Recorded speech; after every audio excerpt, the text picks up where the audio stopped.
Hello, friends. Welcome to the Weekend Investing Daily Bite of 24th of December. And we are in the last week of the year. Holiday season is creeping in into the markets, and things are getting quieter and duller as we go along. Last 2 days have been extremely quiet. Tomorrow, of course, is a holiday. And then post that, the next 5 days, I think, may not have so much action as well. Today's video is about BAAP stocks. So those of you who don't know, BAAP stocks are a narrative that have become popular in the last few years. So buy at any price stocks, as they are called, and a lot of managers, lot of funds have invested in these stocks, and they kept investing, and now the point has come where several of these names are not yielding any results for the last many years. So we'll talk about this style of investing, whether it is suitable for you or not, and how to really not get into this trap going forward. So the disclaimer, of course, is very important. Please read through the disclaimer and do subscribe to the channel if you haven't. Uh, do let us know in the comments why you would not subscribe to this channel. Maybe we need more improvement. We'll certainly try to do that. Where is the market headed? So market's second day in a row, a inside day. We are still inside the long Friday candle that we got here. And this two inside short days probably could mean that there is more to come on the downside, and we are just waiting and spending some time here. And then one fine day you might find that we've gone and tested this support once again. So the support, which is also the top of the election day high from June, is the major support. That is around 23,300. Once and if that is broken, then of course it's a new game that will start of lower lows and lower highs, as the market has been making since third week of September. 0.11% down on Nifty, a day which is easily forgettable. No major moves here. Nifty Junior also, you can see on the chart, very, very small moves, 0.05% down from yesterday. And this despite uh, the fall that we've had. So after yesterday's uh, sh- consolidation, we could have fallen a few hundred points today, but maybe it is reserved for Thursday or Friday. But this is not looking pretty at all in terms of the charts. For the charts to move up from here, we'll need a complete consolidation at some point, some range formation, and then the breakout of that towards the higher side. So we are probably moving farther and farther away from an all-time high as things stand as of today. Mid-cap stocks again resting near the 40-day moving average, not as bad as Nifty and Nifty Next 50, because we are still only about 6 odd percent from the top, which is not so bad from a mid-cap perspective. And the fact that 6 months have elapsed at or around this range means that a lot of the fluff from this positions would have gotten out. There would not be very heavy leverage at this point of time.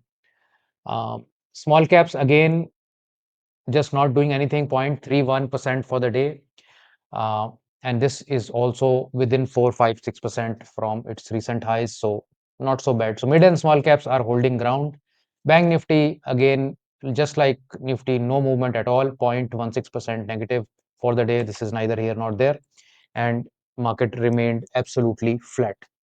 The advance decline also absolutely flat, 253 advances to 241 decline. So virtually split halfway in terms of the balance of the market. The Nifty 50 heat map also is a mixed bag. You had some TCS, Mahindra, Tata Motors, ITC, uh, and what else gained ground? Nothing else really mattered today. And you had some losses in Power Grid, Infosys, Wipro, ONGC, JSW Steel, Titan, State Bank of India, and Bajaj Finance. So mixed bag there on Nifty. Nifty Next 50 looked more red than green. Indigo, however, gaining 3.88%.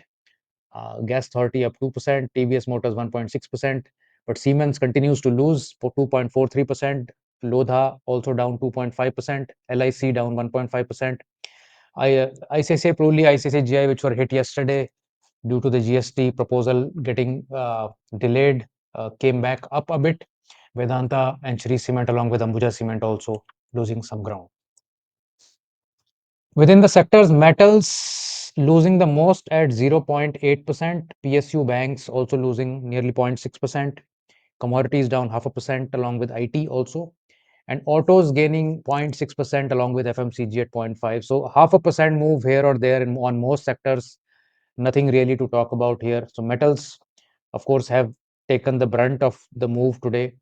Um, and for the last 3 months, metals are now down 9.4%. But for the last 3 months, besides IT, there is no sector in the green. Even real estate is down 4.3% in the last 3 months. So last quarter of this year has been I would say a complete reversal of what we saw in the first 9 months.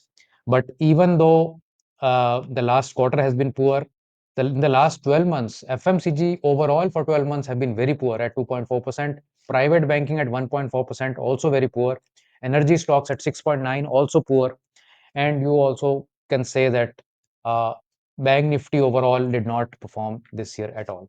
Pharma, real estate, autos and IT, you can say, ruled for 2024, 12 months ending right now. Bharat Forge up 2% along with Tata Motors, TVS Motors, and Eicher Motors. I think the run up is more for the end of the year discounted sales set, and a lot of inventory gets sold on that basis, as well as the New Year's 1st January numbers that are awaited for the auto companies. So auto stocks probably holding ground on that basis as well. Stock spotlight was on Finolex cables up 10.3%. So Finolex cables, which has been going up last many years, is picking up again, although it had fallen quite a bit in the last 3 months, now picking up. So you can look for some positions there. So now let's come to the topic of the day. Has the BAAP narrative completely failed? So this narrative has become popular in the last decade or so, and buy at any price became a mantra for a lot of investors. In fact, very marquee names in the fund management business have adopted this strategy. And of course, this strategy cannot be sustained at every point. As stocks become more and more expensive, as liquidity stops going uh, there will be tops for every stock, right? From time to time. A stock cannot just grow to the skies just because you've decided that the stock is high quality or high uh, in a high growth sector. At some point of time, the market will, run far ahead of where it should be, and it will become a crowded trade. So more than valuation, because I don't want to talk about valuation, they are getting absurd anyways. But the fact remains that if everybody tries to jump on the same horse, obviously the horse is going to collapse. The stocks that have been in this narrative have sort of uh, you know gone from a pricey valuation to a extremely pricey valuation, because as liquidity continues to follow only that handful of those stocks, what will happen? I mean, the market is all about liquidity flows. Liquidity will flow into a stock, the stock has to go up, right? And if that stock is a BAAP stock, and more and more people are comfortable with this strategy, or that fund managers who are following these strategies, then obviously more and more liquidity will go towards that, and at some point of time it will collapse on itself. And of course, at some later point, they may re-emerge as well. But this over ownership will always lead to some debacle, which will make it under ownership at some point of time, and that cycle will continue. So buy at any price or BAAP strategy refers to identify stocks with high growth potential and buying them at any price. uh, and the idea is that these are such great companies that they can continue to churn out growth regardless of whatever. And so even if you buy it very expensive today, few years down the road the earnings will catch up and you'll be rewarded. That is sort of the idea. Um, and and that idea is seemingly failing for a lot of stocks. Now, popular BAAP stocks in FMCG, let's talk about FMCG now, have been Britannia, Nestle, P&G, HUL, Godrej Consumer, Colgate Palmolive, and these have given fantastic returns over the last many decades. Now, because of these fantastic returns and because of everybody looking in the rear view mirror that this company is so great that I want to buy it at any price, right? Would you buy anything at any price? It doesn't work like that in the real world. I don't know why it works so in the stock markets, in the sense that there is some sanity at some point beyond which that sanity level will break. So many of these stocks reached 80 times earnings, 90 times earnings, and still money is coming in. Money comes in, stocks have to go up. There is no doubt about that. But a company which is growing at 8%, 9%, 10%, sometimes even less than 5%, how will you justify those kind of valuations? And these are investors or fund managers who are value investors. They are actually coming into the company because of the value it presents. But that has not worked for significant number of people. Now let's look at some of these stocks from a returns point of view. So let's say 1 year returns. Now in 1 year, FMCG also has had different outcomes from different stocks. So Radico Khaitan, United Spirits, Balram Chini, Varun Beverages, they have done decently well, 25 to 50% kind of gain in the last 1 year. Whereas big names, HUL, Nestle, Britannia, Dabur, they've all lost ground and significant, double-digit kind of losses. If we see, let's say 3 year returns, you find that most companies have delivered much less than the market returns. And only Varun Beverages, ITC, Radico, Colgate have gone beyond 20% or so. And these are, 3 year CAGR returns. Even on a 5 year returns basis, just look at where HUL stands. 3.7% returns in the last 5 years, CAGR. PNG 5.4%, Dabur 7.4%, Nestle 8.1%, and it will go up a little bit when you add their dividends as well. Point taken. But this is nowhere near even Nifty returns. Last 5 years, Nifty has returned probably 15% or more.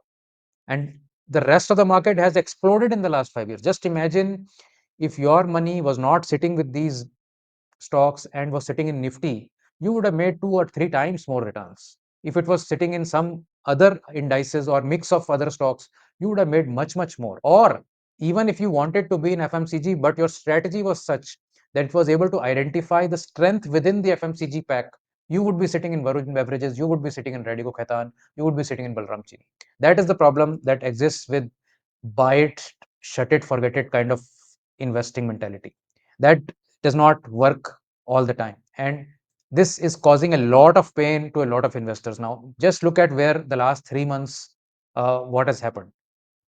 25% or more are drops in several of these big names. When you drop 25% on names like this in 3 months, it is a very tough climb back from that point. I mean, you go down 50%, you'll have to double to get back to your original base. And as stock prices come down, you become not so happy about your portfolio.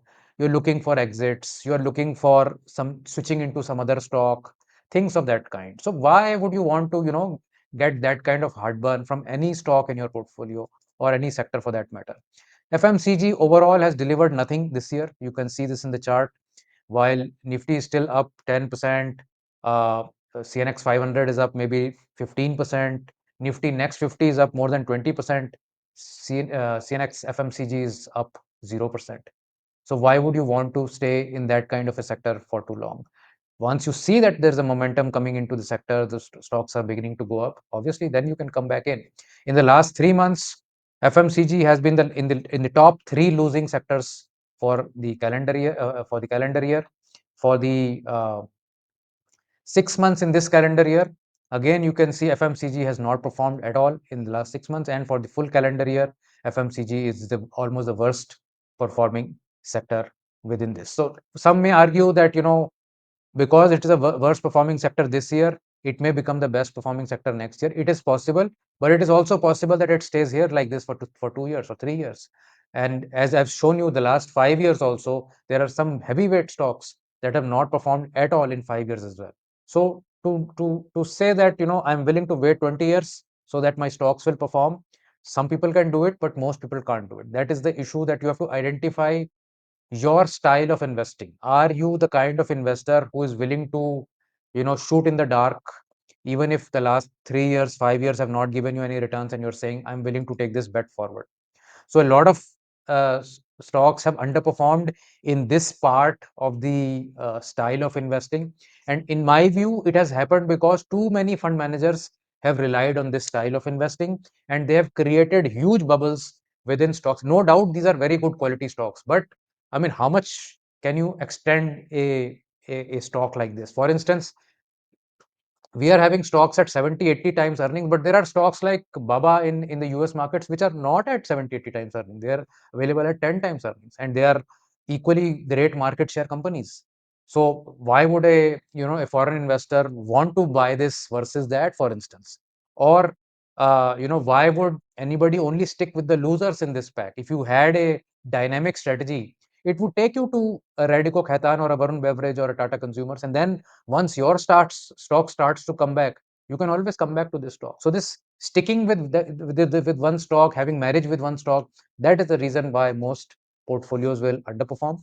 And following price, can help you avoid those underperformers, at least for some time, till they start to perform, and focus on the ones with strong momentum. So let me know in the comments how you like this content, whether you have adopted the BAAP strategy, and if yes, how has it worked for you? And if not, what is the option that you look for? Thank you so much for watching. Do like and share these videos with your friends and families, and do subscribe to this channel. Thank you.